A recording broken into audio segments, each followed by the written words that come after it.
Hey, hello! Eu sou o professor Renato Baggio, especialista em inglês para concursos públicos, e se você chegou aqui nesse vídeo é porque você tem aí pelo menos uma curiosidade de saber se o meu trabalho pode lhe ajudar.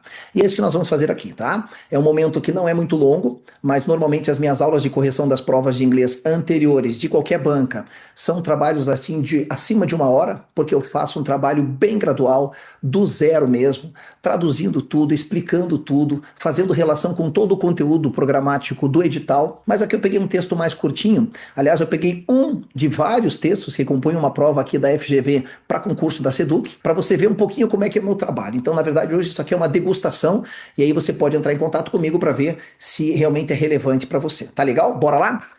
Lembrando que essa primeira aqui, ela é de um cunho um pouquinho mais pessoal, né? Ainda que eu compartilhe bastante conteúdo desta segunda aqui, essa aqui com underscore, né? Esse é o nome disso aqui no inglês, underscore. É essa que realmente assim é a minha rede né, a minha rede do Instagram principal, né? Trouxe um texto da prova Seduc 2023, se eu não me engano, é Mato Grosso, mas o que importa é que é FGV focada em concursos para a Secretaria de Educação.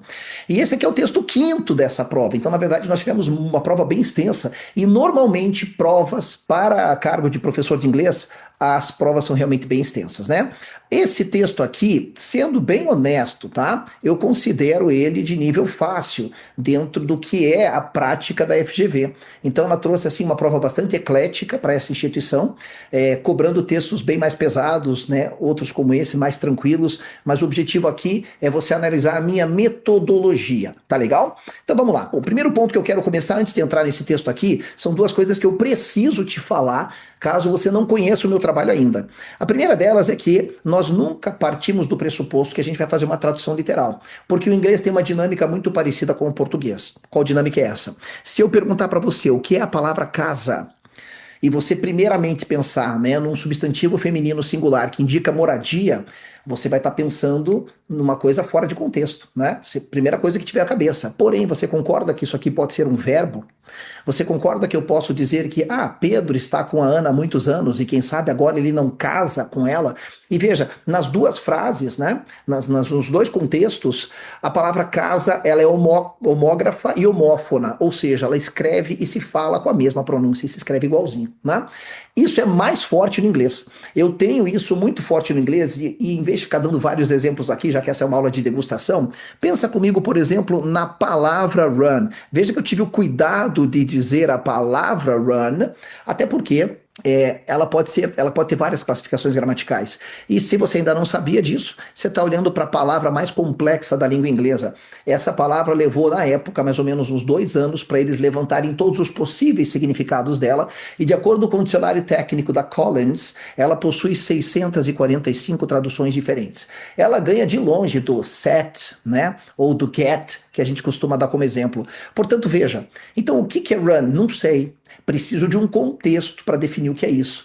E isso é muito forte, não só no inglês, mas também nas provas de concursos públicos, então nós estaremos atentos a isso, tá certo? Nós só fazemos tradução de acordo com o contexto que nos é fornecido. Primeiro ponto é esse, extremamente importante. O segundo ponto importante, para quem ainda não me conhece, não me acompanha, né, ou nunca viu uma aula minha, é o meu famoso macete da garota bonita, né? Esse macetinho aqui, que inclusive você, como professor, professora, pode adotar nas suas aulas. Por quê?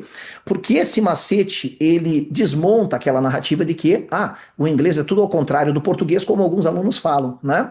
Não, na verdade, existe uma coisa que é o contrário mesmo, que é a posição do adjetivo em relação ao substantivo. Bom, eu poderia ficar falando várias coisas sobre os adjetivos aqui, mas isso eu também tenho na minha matriz teórica gravada, mas o objetivo é apontar uma coisa que eu vou precisar agora com vocês, que é o macetinho da garota bonita. Por que ele é um macetinho importante?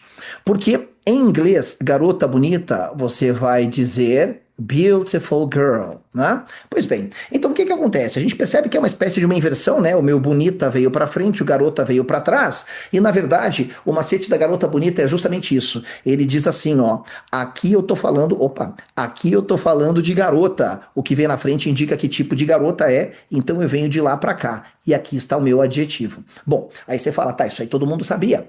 Sim, essa é a grande sacada do macete da garota bonita. O fato de que quase todo mundo sabe dizer garota bonita, beautiful girl. Não vamos entrar no mérito da pronúncia aqui, tá? Agora veja só. O que que acontece? A grande sacada desse macetinho vem agora. Então, além dele ser fácil, porque todo mundo sabe dizer, né? É porque, olha só, qualquer palavra, agora tá o pulo do gato, qualquer palavra que venha na frente de um substantivo é um adjetivo em potencial. Bom, é um adjetivo em potencial porque eu posso ter um substantivo atribuído diretamente a um pronome possessivo ou a um artigo, mas normalmente, sim, essa regra ela é bem forte. Qualquer palavra é o mesmo que dizer todas elas. Qualquer palavra que vier na frente do meu substantivo é um adjetivo em potencial. Então, por exemplo, se a gente pega a palavra money, né, que é a palavra dinheiro, a gente primeiramente associa ela com o substantivo dinheiro. E se eu pego aqui a palavra issue, que tem várias traduções também, como a gente acabou de falar do run, a palavra issue pode ser problema, pode ser uma questão importante. A palavra issue também é o verbo emitir um documento. Quando você diz, por exemplo, que a Polícia Federal é responsável por emitir passaportes no Brasil. Pois bem, mas no primeiro momento aqui a gente tem ela como a tradução de problema, né? Sinônimo de problem. E aí a gente pensa, poxa, substantivo, substantivo. Mas e se eu digo a seguinte frase? People are having money issues. Bom, aqui eu vou usar o macete da garota bonita. Assim como aqui eu estou falando de garota, o que vem na frente indica que tipo de garota é, portanto eu faço uma tradução que parece invertida. Aqui eu estou falando de problemas, o que vem na frente indica que tipo de problemas são. Agora isso aqui é adjetivo. E na hora de traduzir, eu vou fazer uma tradução ajustada ao contexto. As pessoas estão tendo problemas financeiros. E aí você fala, poxa, mas a palavra money está no singular. Por que você traduziu como financeiros? Porque adjetivo não tem plural no inglês, certo? Mas isso é outro assunto para outro momento mais aprofundado. Eu só queria que você conhecesse esse macetinho da garota bonita. Legal? Vamos aplicar isso no texto agora? Vamos lá? Porque eu não quero que essa aula seja muito longa, eu quero que ela seja o suficiente, como se você estivesse me avaliando na sua banca. Então dá uma olhadinha aqui no nosso texto, né? Que inclusive ele já vem com esse indicativo aqui, ó, de que ele foi cortado. Então o examinador, ele não vai mexer no texto, né? Mas ele pode pegar trechos que lhe interessa e essa é uma forma dele representar isso, legal? Bom, ele diz assim no título: A new buzz in teaching and learning. ChatGPT. Bom, já podemos usar aqui o nosso macete da garota bonita, porque eu tenho um artigo indefinido. E o artigo indefinido a, que às vezes é o an, e que o uso dele depende do som, tá? Não é da letra, não. É do som. Mas enfim, a gente fala disso em momento apropriado. O artigo indefinido pede um substantivo, né? Quando eu digo uma, o cérebro já pergunta, o quê? A buzz. Então aqui eu estou falando de buzz, que significa uma tendência, uma onda. Então é como se eu traduzisse uma onda nova, né? Uma onda nova. Posso dizer uma nova onda? Pode. Nesse caso aqui pode. Ele diz assim, ó, uma onda nova, uma tendência nova no que. Opa! Bom, também é muito comum nós acharmos que o ing ele está sempre associado à ideia de continuidade, né? A gente diz que o ing indica o quê? Ongoing actions. E elas podem ser no presente ou no passado, porque eu posso falar de present continuous e past continuous, certo? Bom, a pequena dicasinha dentro da dica, né? Que é a seguinte, tá? Todas, não importa se o teu inglês é australiano, americano, neozelandês, Canadá, enfim, não importa qual, Inglaterra, não importa qual. Todas, isso é regra de fonética, não é o meu jeito de falar. E eu, quando estive em Londres estudando para ser professor, eu aprendi isso nas minhas aulas de fonética. Todas as palavras terminadas por OS têm som de schwa, que é este símbolo fonético com esse nome esquisito e que tem som de a. Portanto, quando você fala famoso, não é famous, não é present continuous, não é. Olha a fonética da palavra famous, é assim que se escreve, com schwa. O schwa é esse carinha aqui, que tem esse som de a, e o apóstrofo aqui na fonética indica que a próxima sílaba que é a tônica. Então é famous, dangerous, nervous, serious, present continuous. Pois bem, tá feita a dica, agora vamos voltar aqui. Muita gente fortemente associa o ing com essa esticadinha no verbo, né? Que é fazendo, lendo, estudando, né? Ou com o próprio gerúndio, sim. Lembrando que quando eu digo gerúndio, eu não estou necessariamente falando de ação em andamento. A gente fala aí mais, né? Tem até o tal do presente particípio. A gente também, agora a gente tem que começar a entender o seguinte: o ing pode ser uma ação em andamento? Pode. Ele pode ser gerúndio? Pode. Mas ele também pode ser o quê? Um adjetivo. É. Então eu tenho que começar a olhar para o ing como um sufixo transformador de palavras. Ele é criador de adjetivos. Você já sabia disso, porque você já sabia da palavra interest, que pode gerar a palavra interesting, que lá na Inglaterra se fala interesting e em outros lugares interesting. E o mais importante que eu adoro, o ing é um elemento substantivador. Ele cria substantivos. Sem falar daquela regra clássica que eu chamo de cláusula pétrea do inglês, que toda vez que nós tivermos um verbo imediatamente após uma preposição, ele tem que ter ing. Pois bem, então tá aqui o ponto alto do nosso título. O ing aqui do título tá substantivando o termo, substantivando. Então aqui a palavra é ensino e aqui a palavra é aprendizagem. Pronto, agora a gente consegue traduzir todo o nosso título, que diz assim, ó, vamos lá? Deixa eu pegar meu marca-texto aqui, ó. Uma tendência nova no ensino e na aprendizagem, o ChatGPT. Legal? Bacana, não? Agora vamos aplicar o macete da garota bonita e vamos ficar atento daqui para frente com essa história de que sempre ing indica algo que está acontecendo. Vou ser mais categórico aqui, tá? O que ele menos faz no inglês, o que o ing menos faz em nível coloquial, em nível de prova, é indicar o que está acontecendo. Pega essa, beleza? Bom, eu vou fazer a leitura do texto, como eu sempre faço nas minhas aulas, é uma leitura corrida, e a gente volta pontuando algumas coisas e depois a gente volta traduzindo. É exatamente essa dinâmica que eu utilizo nas minhas aulas. Mas você viu como a gente vai amarrando todos os aspectos que o edital pontua, gramaticais, da teoria, e agora fazendo a aplicação no texto? Vem comigo. We live in a world constructed by data and content. With the availability of AI chatbots, we can generate tons of them with just a few taps on our keyboards. Undeniably, ChatGPT is a powerful and versatile language model with the potential to revolutionize how we learn and interact with machines. As the Chinese idiom says, water can carry a boat but can also overturn it. This expression is a reminder that everything has its pros and cons, and it's therefore important to remain aware of potential risks and take the necessary precautions. Bom, ficou tranquilo. Você veja como esse texto está bem tranquilo do ponto de vista de vocabulário, que a FGV costuma ser bem rebuscada, né? Ele fala, nós moramos num o quê? Num mundo construído por dados e conteúdo, certo? Aqui nós já temos de cara o quê? A palavra data, que o britânico pronuncia data, só para vocês saberem, tá legal? E que ela, na verdade, é plural irregular da palavra data. Essa palavrinha é muito chata, embora não tenha caído aqui, mas eu vou te dar um bizu, tá legal? O que você tem que saber da palavra data, cujo plural... Vamos escrever bonitinho, Renato? Poxa, às vezes eu quero escrever na velocidade que eu falo, daí não dá, né?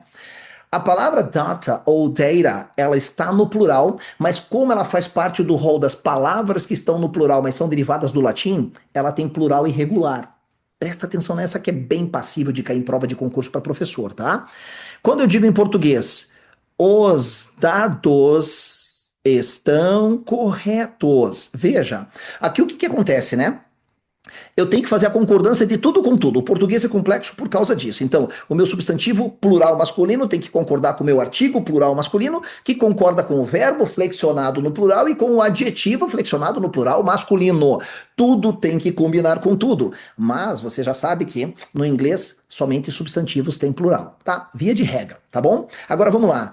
Aqui eu estou falando da palavra data ou data, que é uma palavra que, apesar de estar no plural, faz concordância com o singular. Olha isso. Quando eu digo os dados, eu vou dizer the data. Tudo bem, até aqui está tudo certo, porque o artigo definido the, que às vezes se pronuncia the, ele tem a tradução de o, a, os, as, então ele é usado com tudo. Mas agora vem a grande sacada, né? Eu sei que você sabe que o verbo to be é o verbo ser ou estar, e que aqui a gente tem a tendência de colocar o are, mas não pode. A concordância de substantivos no plural derivados do latim é com o singular. The data is correct. Viu que dica importante? Professor, mas que chato isso. Não fui eu que inventei, eu só tô aqui para te treinar para a prova, tá legal? Então veja, aqui a gente já tem essa palavrinha que ela é passível de cair ou não. Já vi em prova de concursos para professores cobrando essa concordância, mas não acho que será o caso aqui. E aí ele diz assim, vamos continuar? E aí eu tenho uma mania que eu sempre faço isso nas minhas aulas, tá? Eu volto traduzindo tudo para já na aula mesmo o aluno decorar vocabulário. Nós moramos num mundo construído por dados e conteúdo. Com a disponibilidade dos chatbots de inteligência artificial, que a gente também pode chamar de robô, né? Chatbot é qualquer ferramenta que conversa com você, né, na internet. Então, ó, nós podemos gerar delas, né? Toneladas delas, o quê? Peraí, parei. Toneladas deles. Primeiro ponto, esse tons aqui eu não vou traduzir como toneladas, né? Porque a gente não está falando de peso. Eu posso ajustar a tradução, lembra do run, e posso traduzir como inúmeras. Agora pega essa pergunta clássica de FGV. Na frase tal do texto, a palavra them se refere a quê? E toda vez que eu tenho uma pergunta desse tipo, a palavra tal da frase tal se refere a quê? Normalmente é um uso anafórico. Normalmente ele vai indicar algo que veio antes, anafórico com a de antes. Às vezes vai indicar o que veio depois, mas é mais comum com os pronomes demonstrativos. Então veja aqui, eu já vou mandar minha pergunta aqui para você. A pergunta é: a que se refere o them? E agora eu vou fazer a leitura com você focado nisso. Primeira dica aqui, aliás, não é mais a primeira dica, mas enfim, mais uma dica aqui na nossa aula é: quando você tiver uma pergunta de a que o pronome se refere, você vai se escorar no verbo. Vai lá daquela apoiadona no verbo. É o verbo que vai te nortear, tá? Então aqui, ó, aqui é o verbo poder gerar, tá? Então vamos ler a frase de novo. Olha o que ele diz aqui, olha. Nós vivemos num mundo construído por dados e conteúdo. Com a disponibilidade dos robôs de inteligência artificial, ou os chatbots, nós podemos gerar inúmeros deles, né? Ou delas. Deles o quê? Nós podemos gerar inúmeros deles o quê? Deles o quê? Ó como ficou tranquilo. Deixa eu pegar minha canetinha. Do que ele falou. Dados e conteúdo. E inclusive o them vem reforçar a ideia de que está se referindo a uma coisa no plural. Tá legal? Ali eu tô falando de dois itens. Os dados, que ainda assim tem concordância com o singular, e conteúdo. Fechou, né? E aí ele diz assim, na continuidade, vem comigo, ó. Então, com a disponibilidade dos chatbots de inteligência artificial, nós podemos gerar inúmeros deles com somente alguns tap. Tap é você bater o pé, né? Não. Aqui eu vou dizer assim, com apenas alguns toques. Toques nos nossos teclado de computador. Ele fala, inegavelmente, o ChatGPT olha só, é um o quê? É um o quê? Veja agora, usando o macete da garota bonita, que o meu artigo está pedindo o meu substantivo. Aqui eu estou falando de modelo, que vem na frente indica que tipo de modelo é. Ó, e vários adjetivos. Assim como aqui eu estava falando de garota, o que vem na frente indica que tipo de garota é. Legal? Então vamos ler a frase toda para depois falar do undeniably? Vem comigo agora, olha a gente aplicando o macete da garota bonita. Inegavelmente, o ChatGPT é um modelo de linguagem versátil e poderoso, com o potencial para revolucionar como nós aprendemos e interagimos com máquinas. Sensacional! E aí ele diz o seguinte aqui, ó. A palavra undeniably, ela vem do verbo deny e é formada por um processo, né, de prefixação e sufixação. Deixa eu arranjar um espaço aqui para nós, que eu tô com dó de apagar a garota bonita aqui, ó. Vamos lá? Então, o que que acontece? Nós temos o verbo deny, né? O verbo deny, que é o verbo negar. E aí ele fez o quê, né? Ele quis transformar em algo negável. Quando eu quero fazer o sufixo para dar essa ideia de que algo é passível de, eu vou sempre usar o sufixo able, tá? Então, olha só, peguei a palavra deny e acrescentei agora, fica deniable, que é algo passível de ser negado. Negável, negável. Né? Veja, o able faz isso com tudo, legal? Por exemplo, se eu pego a palavra read, ler, readable, passível de ser lido, legível. E aí ele fez o quê? Ele colocou um prefixo de negação. Ele foi lá e pegou um prefixo de negação, que o un sempre faz isso. O un sempre dá uma ideia de contrária, de negação. Deniable, negável. Undeniable, inegável. E aí virou um adjetivo, certo? Isso aqui virou um adjetivo, porque esse é um sufixo adjetivador.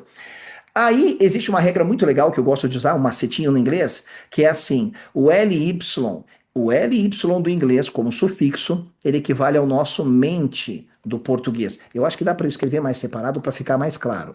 O ly equivale ao nosso mente quando eu quero fazer o quê? Quando eu quero transformar um adjetivo num advérbio. Então eu pego a palavra undeniable e vou ter que acrescentar o ly para ficar daí sim undeniably, que está no texto, não tá? E aí fica o quê? Inegavelmente. Então, normalmente, a gente coloca o ly para a partir de um adjetivo. Veja, advérbios de modo, eles normalmente nascem de um adjetivo. Legal? E criamos aqui a palavra inegavelmente. Vamos continuar? Ele usa esse as. Puxa vida, hein? Não dá para deixar de falar desse cara, ó. Vem comigo. O as tem várias traduções. Eu vou colocar nesse slide aqui. O as tem várias traduções e ele sempre cai. Pensa num cara que sempre cai. Vem comigo as traduções mais importantes do as, porque além dele vir sozinho, ele pode compor outras estruturas no inglês, como por exemplo, such as, né? Que caiu numa prova que eu acertei 100% dela recentemente, prova da FGV, do concurso Nave Brasil, né? Prova para controlador de tráfego aéreo, e eles cobraram saber o que era such as, que é usado para exemplificar coisas. Mas vamos lá. O as sozinho, ele pode significar como. Ele também pode significar conforme, né? Como no sentido de conforme, que é o uso do texto, né? Olha aqui, ó. Como o idioma chinês diz, conforme o idioma chinês diz. Então, é nesse sentido. Mas o as também pode ser, deixa eu ver se eu peguei a caneta certinha, ele também pode significar à medida que. No sentido de enquanto. E ele também pode ser a palavra já que, exatamente, no sentido de porque, fazendo a vez de uma conjunção subordinativa. E ele também pode, menos comum, mas pode às vezes ser a tradução da palavra quando, entre outras, mas aqui estão as mais comuns, legal? Pronto, já pontuamos isso também. Veja só, isso aqui é para ser uma aula curta, né? Então ele diz assim, ó. Conforme o idioma chinês, tem mistura de macete de garota bonita, tudo, né? Porque olha aqui, eu tenho o conforme, eu tenho o artigo pedindo o substantivo que volta lendo o adjetivo. Legal? Macete da garota bonita é matador mesmo, né? Então ele diz assim, ó. Conforme o idioma chinês diz, a água pode carregar um barco, mas também pode virá-lo. Opa, virá-lo, virar ele. Virar ele quem? Essa ficou fácil, né? O pronome it se refere ao que veio antes. Beleza. Aí ele fala assim, ó. Esta expressão é um lembrete de que tudo tem os seus prós e contras. E portanto, importante permanecer consciente, né? No sentido de permanecer atento, né? Aos o que? Riscos em potencial e tomar as precauções necessárias. Aqui eu estou falando de precaução, o que vem na frente indica que tipo de precaução é. Portanto, esse macete da garota bonita, ele vale para tudo, o tempo todo. Para, que tem coisa importante aqui que eu preciso falar. Bom, já falamos do as, né? Esse carinha. E você viu que aqui, ó, esse it se refere ao barco. Mas e esse it's aqui, ó? Que é diferente desse carinha aqui, porque esse aqui, ele é a forma contraída de it is. Quando eu junto it is, não é abreviação, hein? O certo é dizer forma contraída. Mas o it, tudo junto, é pronome possessivo. Pronome possessivo está sendo usado para da ideia de posse. É como se ele estivesse dizendo aqui, ó, que nem a gente traduziu. Tem seus prós e contras. Peraí, quem tem? Quando eu olho para o verbo e pergunto quem ou o que, eu estou querendo descobrir o sujeito, né? Então, quem tem os seus prós e contras? Bom, a frase não falou de ninguém, então vou para outra pergunta. O que é que tem os seus prós e contras? Ó, tudo. Tudo tem seus prós e contras. Então, esse it se refere a tudo. Legal? E aí, claro, como não falar do therefore? Conjunção que indica uma consequência. Aliás, ele é sinônimo de consequentemente. E a gente tem que saber tanto função de conjunções quanto sinônimos. Saber, por exemplo, com esse therefore, ele significa portanto, assim sendo, dessa forma ou consequentemente. Então, ele pode ser sinônimo de so ou desse carinha que tem caído nas provas aí, o hence, mas ele mesmo é uma conjunção aqui que tem caído bastante, o therefore. Legal? Maravilha, né? E aí a gente continua com o restinho do texto que diz assim, ó, nem demorou tanto. With this in mind, it's of the utmost importance to use this tool in a responsible and ethical manner to ensure that the output aligns with the desired use cases. De novo, aqui eu estou falando de casos, o que vem na frente indica que tipo de casos são. Então, são casos de uso. Olha como o macete da garota bonita nos ajuda, né? Então, ele diz mais ou menos assim, legal? Vamos lá? Ó, com isto em mente, peraí, isto o quê? O que foi dito anteriormente. O que foi dito anteriormente. Cuidado se ele perguntar desse this. Com isso em mente, é da maior importância, o utmost, inclusive dá uma ideia exagerada, de tipo extrema importância, usar essa ferramenta de uma maneira. Aqui eu estou falando de maneira, o que vem na frente indica que tipo de maneira é, né? Macete da garota bonita. Tudo denunciado pelo meu artigo indefinido. Então, de novo, vamos lá? Ó, com isso em mente, é da máxima importância, ou de extrema importância, né? Usar essa ferramenta de uma maneira responsável e ética para garantir que os resultados estejam alinhados com o que? Os casos de uso desejados. Sim, eu tenho dois adjetivos aqui, né? Olha só, e aí fica muito legal, por quê? Porque eu tenho um macetinho, voltando lá no começo da aula com aquela história do ING, acho que até apaguei, né? Aqui, ó. Eu tenho um macetinho que diz assim, ó. Olha esse macetinho do ING. Tudo que está acontecendo. O macetinho diz assim: complete a minha frase com o que vier à cabeça. Tudo que está acontecendo tem NG, mas nem tudo que tem NG está acontecendo, certo? E eu acabei de falar aqui: a maior parte dos INGs não é o que está acontecendo. E se você vir, não existe. Se você ver, concurseiro. Se você vir, todos os usos do present continuous, você fica de queixo caído, né? Mas isso é assunto lá para a minha matriz teórica. Mas o macete sim, tudo aquilo que está acontecendo tem NG, mas nem tudo que tem NG está acontecendo. Então vale para o ED também. Vamos criar esse macetinho aqui, ó. Olha só. Eu sei que num primeiro momento a gente associa o ED com o passado dos verbos regulares, certo? Então a gente tem mania de dizer assim, não, a palavra que tem ED é verbo regular no passado. Para tudo, completo o meu macete com o que vier à cabeça. Olha só. Todo verbo regular no passado tem ED. Todo verbo regular no passado tem ED. Mas nem tudo que tem ED é verbo regular no passado. Não, tá cheio de ED que é adjetivo. Você já sabia disso. Você já sabia dizer worried. É worried. Olha o problema que é pronunciar esse ED. Vou te dar uma dica que ela fica para os nossos encontros ao vivo, porque aqui o objetivo não é esse, tá? Mas você quer falar um inglês bem bonitão? Bom, eu não tô falando que é o meu jeito de falar. Eu fiz curso de fonética em Londres, tá? Então fiz um curso de especialização em pronúncia lá. E por que em Londres? Porque lá que nasceu o idioma, né? Agora, é o sotaque que eu acho mais bonito? Não é. Qual o sotaque que você acha mais bonito? Curiosidade dentro da aula. O nova-iorquino, né? O nova-iorquino, assim, falando aquele inglês bonitão, pá, que é ao mesmo tempo arrojado e ao mesmo tempo elegante, mas é também sofisticado, não é velho. Pá. Mas vamos lá. Não importa, porque é regra de fonética da língua inglesa, então não importa o sotaque. O ED nunca tem som de ED. Então, se você fala, por exemplo, worked, você está errando, tá? Por quê? O ED pode ter som de T, som de D, ou ele pode ter este som aqui, que é um I curto e seco mais D, que seria o passado de want, que é wanted, ó, wanted, ed, não é wanted.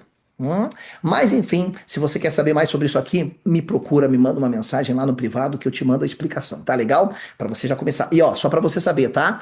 Como a última letra do verbo work, ela não usa corda vocal, ela é unvoiced.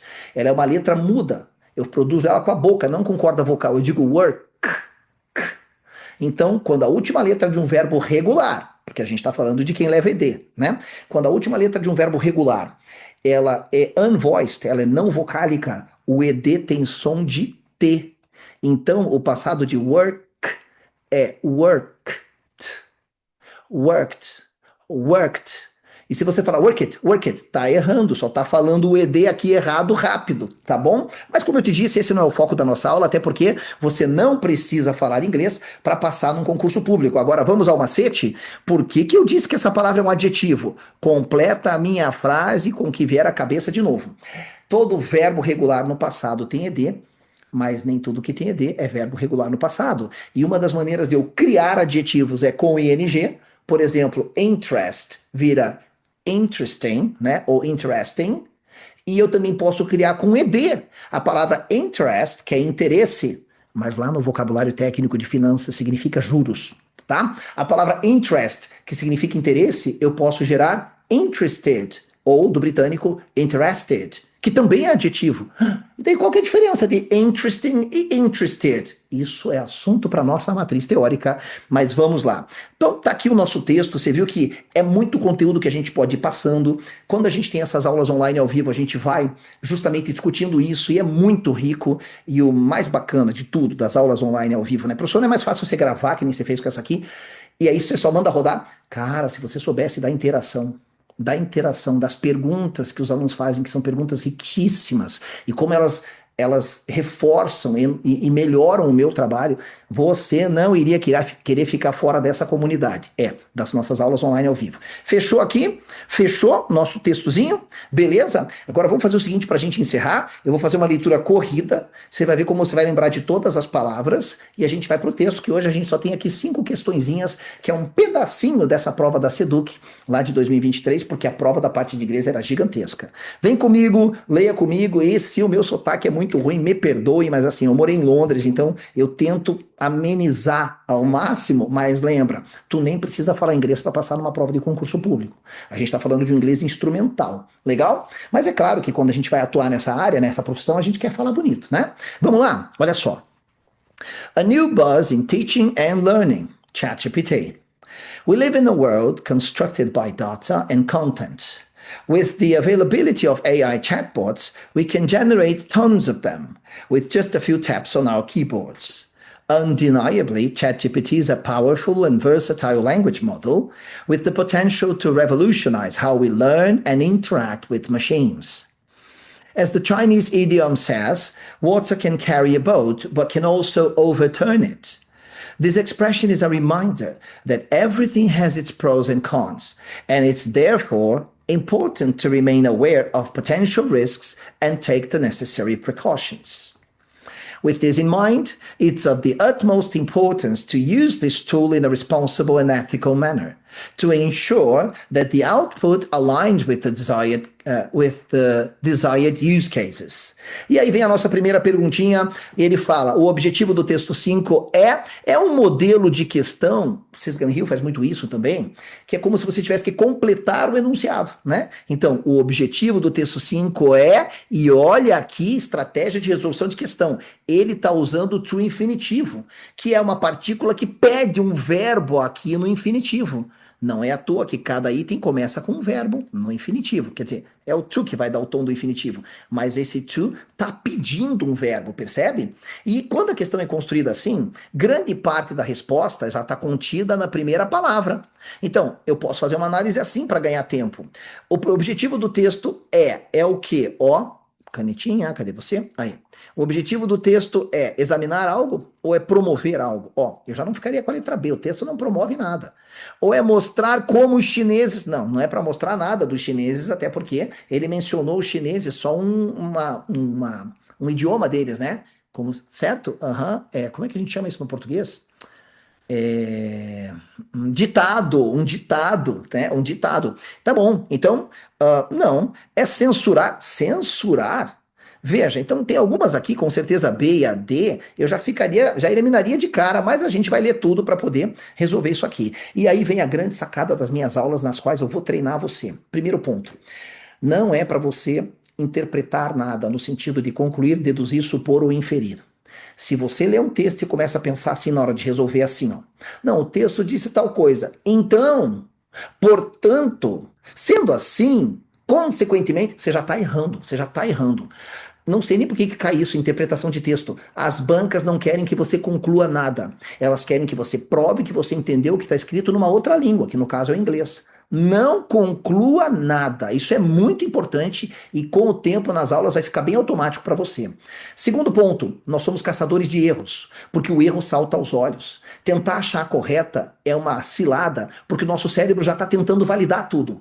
Mas quando você fala, não, deixa eu achar erro aqui, e lembra que qualquer coisa que não está condizente com o texto, ela invalida o item todo, fica muito mais fácil, porque o erro salta aos olhos. Legal? E terceiro macetinho, aquilo que o texto não fala é falso. Simples assim. Não, a questão tem um furo porque o texto não falou disso. Não. A dinâmica dos concursos é essa mesmo, para provas de inglês. Aquilo que o texto não fala é falso. Então veja só aqui, o objetivo do texto agora vamos lá, tô procurando o erro, tá?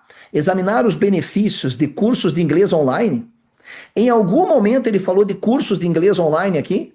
Ele não fala. Ele está falando do ChatGPT, certo? Dessas ferramentas de inteligência artificial no ensino e na aprendizagem. É isso. Né? Inclusive, ele recomenda cautela, né? Ele fala aqui, ó, adotar as precauções necessárias e termina o texto dizendo, né? Ó, uma ferramenta que tem que ser usada de um modo responsável e ético, certo? Então veja, ele não fala disso, não. É para promover uso ilimitado de chatbots de inteligência artificial para crianças. Sabe como que você elimina esse item rapidamente? Ele falou de crianças lá no texto. Ele falou do uso específico de inteligência artificial para crianças. Não, aquilo que o texto não fala é falso. Tá vendo como você vai eliminando rápido, ganhando tempo na prova? Vamos para a próxima. É mostrar como os chineses contribuem para a educação. E esse have contributed, ele é present perfect, é um problema, né? Eu sempre digo assim, é o tendão de Aquiles dos professores, tanto para usar quanto para ensinar, né? E eu descobri um caminho fácil de você fazer isso, de você entender, de você ensinar, mas o mais importante, por hora, é te dizer o seguinte: somente às vezes, e eu digo bem às vezes, você vai traduzir isso como algo que tenha acontecido. Na maior parte das vezes, você não traduz present perfect ao pé da letra. Isso também será explicado de maneira mais clara, tanto pela minha matriz, quanto pelas minhas aulas online ao vivo, tá bom? Mas assim, ó, se você ainda tem essa mania bem forte de traduzir, não, tem acontecido. Em alguns casos, isso é possível, mas na maior parte das vezes, não, tá bom? Mas não é para mostrar como os chineses contribuíram para a educação de maneira alguma. E é para censurar o uso de novas. Censurar? Censurar alguma coisa? Não falou de censurar nada, só isso aqui já invalidou o item inteiro. Nem perco meu tempo. Olha o such as que eu falei durante a aula, né? Que é usado para enumerar exemplos. Só sobrou uma, vamos ver? O objetivo do texto é discutir um avanço na tecnologia para questões educacionais, ou seja, propósitos educacionais. Sim, foi o que ele fez o tempo todo. Inclusive, ele fala no título, né? O quê? Ele fala que é a nova tendência no ensino e na aprendizagem. Então, é para propósitos educacionais. Legal? Portanto, aqui realmente a gente fica com a resposta da letra E. Bacana? Vamos mais uma? The author's opinion é opinion. Nessa palavrinha aqui, ó, eu tenho duas vezes a palavra o schwa. Olha só, olha que fonética esquisita que é a palavra opinião, tá? Ela começa com som de schwa, não é opinion, não. É opinion. Olha isso aqui, ó. Esse N aqui, ele é meio nasal, né? Opinion, não é opinion. Assim como cebola. Cebola não é onion, é e duas vezes. Onion, onion. Se você falar lá nos Estados Unidos, eu quero onion, não vão te entender. Mas vamos lá.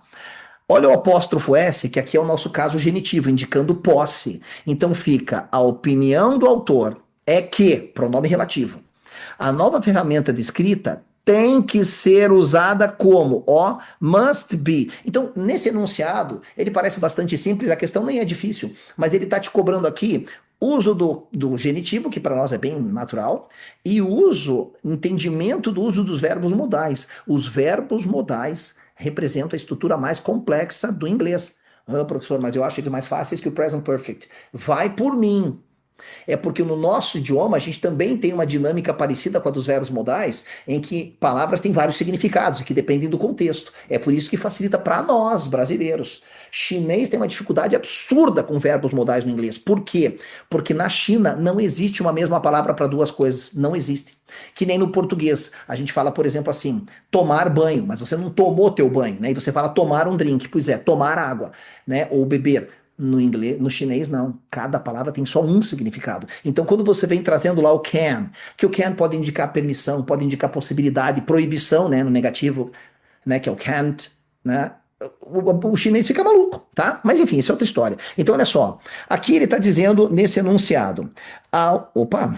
A opinião do autor é que a nova ferramenta de escrita ela deve ser usada. E aí, olha só o que ele fez. Ele usou em todos os itens o meu Lzinho Y, que é criador de advérbios. Por quê? É usada como, né? O enunciado praticamente pede uma continuidade que seja assim. Devem ser usadas como? Como? E aí ele traz as alternativas, que são todos advérbios de modo terminado com LY, que equivale ao mente. Então, livremente, oficialmente, Randomly quer dizer esporadicamente, no sentido de. Porque a palavra random, ela quer dizer algo randomizado, no sentido de aleatório, aleatório. Então, aleatoriamente, ou cuidadosamente, ou indiscriminadamente. Ficou fácil, né? Veja o que ele fala aqui no texto, ó.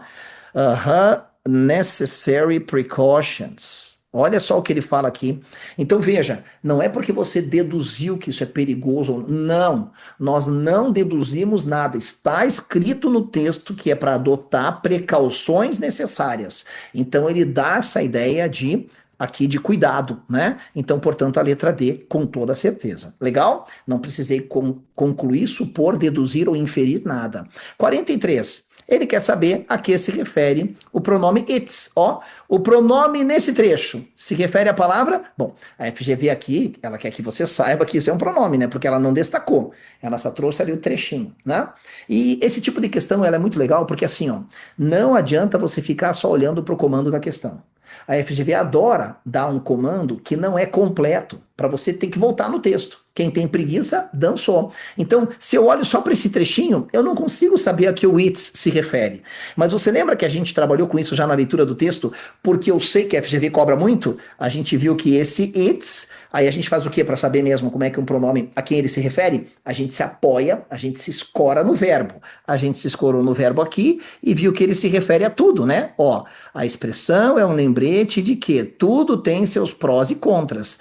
Tudo quem tem seus prós e contras? Tudo, ó, né? Tudo tem. Tá aqui a frase, tudo tem seus prós e contras, né? Então esse seus se refere a tudo e a gente tem que achar isso na questão, que está na letra A. Pronto, já achamos, bem facinho, tá vendo? Legal, né? Bem tranquilo e é um tipo de questão que pode complicar a nossa vida, mas a gente tem bastante tempo para treinar. Próxima e penúltima questão, não estou surpreso e você também não. Conjunção cai em todas as provas, em todas as bancas, com mais força nas bancas mais difíceis. Por exemplo, FGV, Sebrasp, né? Sesgran Rio, tem outras bancas bem pesadas, a OCP, né? Enfim, né? Instituto Rio Branco, provas do Instituto Rio Branco são pesadas, hein? Ó, faz tempo que eu não preparo ninguém para isso. Therefore, a gente traduziu como consequentemente, né? FGV tem um histórico de gostar muito de questões léxicas, né? Então a gente tem que construir daqui até lá um bom repertório de palavras no inglês. E é possível, tá? Veja só o que ele fala aqui. Bom, a gente traduziu isso aqui como portanto, no sentido de consequentemente. E portanto é uma razão, indica uma razão, a razão de algo. Portanto, não parece ruim, né? Mas fiquei na dúvida. Faz por eliminatória, nós somos caçadores de erros. Indica contraste? Não. Contraste ou é uma adversativa ou é uma concessiva. Ou é um porém, um however, ou é um embora, tipo although, que não podem ser trocadas um pelo outro. Se você acha que eu posso trocar although por however, primeira coisa que você faz é anota que não pode, até porque uma é adversativa e a outra é concessiva, e um dia eu te explico por quê. Tá na moda essa palhaçada agora de, não, eu posso trocar essa por essa, sendo que as duas indicam contraste. Tá na moda isso aí, eu vou te precaver.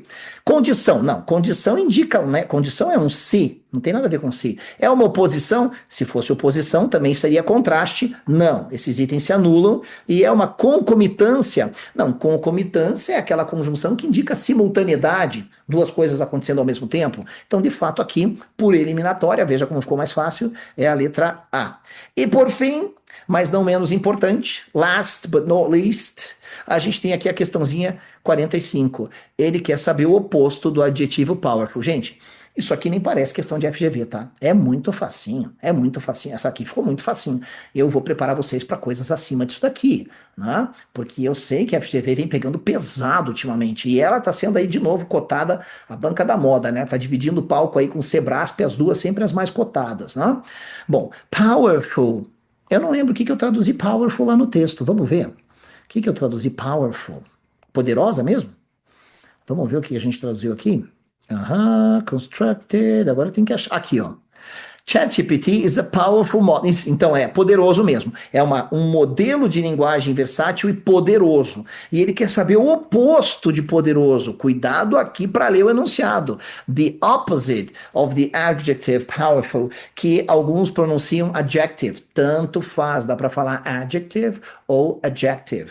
Bom, se poderoso é isso aqui, não é rápido, não é lento, não é forte, porque ele quer o oposto, e nem vigoroso. Definitivamente é a palavra fraco. Só para a gente encerrar aqui, ó, vamos aproveitar para falar da palavra fast, porque ela é bem especial, tá? Eu sei que você sabe que ela é o adjetivo rápido. Fast, rápido, tá? Mas cuidado, ela também é advérbio e ela fica igualzinha. Fast também pode ser a palavra rapidamente. Não vai ly, não existe fastly, mas quick vira quickly.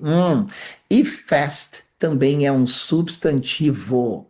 É a palavra jejum. Por isso que café da manhã é o que? Tem a palavra jejum, né? Por que café da manhã é breakfast? Porque é você quebrar o jejum. Você ficou a noite inteira supostamente sem comer e você quebra o jejum pela manhã. Legal? Fica fácil de lembrar assim. Bom, a princípio é isso, eu não quero me alongar muito e às vezes eu falo um pouquinho rápido mesmo, né? Mas, deixa eu só parar o compartilhamento. Era isso que eu tinha para você aí fazer uma avaliação para ver se eu passo nos seus critérios de ser a pessoa que posso te preparar para uma prova do nível dessa que está vindo num concurso extremamente concorrido com uma remuneração bem interessante. Legal? Gostou? Quer saber mais? Quer saber também sobre meus cursos para você falar inglês, para melhorar a pronúncia? Enfim, eu atuo em várias frentes do inglês. Entre em contato comigo, mas meu objetivo inicial aqui é fazer você passar numa prova, porque depois que teu cargo está garantido, o resto a gente resolve. I see you. Bye.